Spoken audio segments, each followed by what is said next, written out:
কি দিদার কাছে শাসনটা পায় তো, দাদা কিচ্ছু বলে না, একটা কিচ্ছু বলে না, ওকে বইয়ে ছইয়ে লাট করে দিয়েছে। আমি তো বলি তো যে ছেলেও তো নাতি হতো না, এর পেছনে লেগে তাদের বাড়ি লেগে ও করে ওর দাদা যেত লড়াই করতে, কিচ্ছু পারেনি। ঠান্ডা বড্ড ওখানটা যাওয়া থাকিস না বাবু।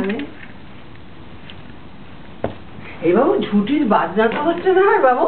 তাও ঝুটির কুকুর গাগি আছে ঝুটি। হ্যাঁ, কটা চেন দিয়ে বাঁধা বলে দাও, কটা চেন? হ্যাঁ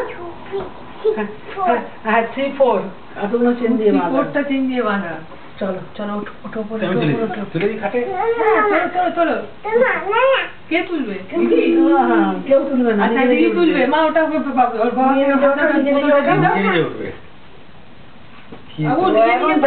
ঘুরে বেড়াচ্ছে। ও সেই ওটা তো স্নিফার ডগ, টুন্ডি বলেছিল না, গন্ধ পায় বাবু এসে পড়ে। স্নিফার ডগ মাথা লাগবে। এই এদিকে আয় বাবা। ব্যাস মামা আয়। ওটা তো রে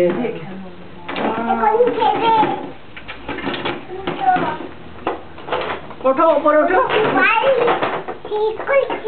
হ্যাঁ ঠিক করছে, খাওয়ার খেলো, খাওয়ার খেলো, একটু খাও। না খেলে তো যদি দুধ না খাও তাহলে পুরো গায়ে চলে যাবে না। আর কত জেদ করবি মা,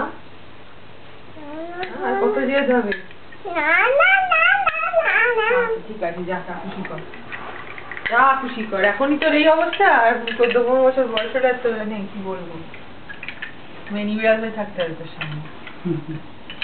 আর ওকে এখন তোরা কি করে আমরা চলে রাখবি, আমার মাথায় কিচ্ছুতেই কিছু আসে। হ্যাঁ বুঝতে পারছি কি করবো, এরকম খালি কি আনন্দ, ওই চলে গেলে সারাদিন থাকবে গাড়িতে, যখন আসবে এরকম ঢুকতে আসবে আমরা তখন বসে নিজেরা আবার টিভি দেখবো, কথা বলবো, বই করবো, আর জাগলে আয় ওকে নিয়ে যাও ওই আয়ের কাছে ঘরে চুকা চেনা আছে।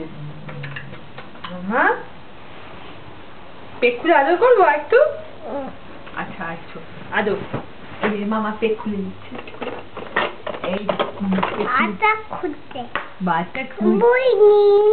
এই এসো এবার ওটা মিঠোর মিঠোর মিঠোর খাওয়াও। বাচ্চা খুঁজে বইটা আনবো না, মিঠু চুপ কর, কথা বন্ধ করে।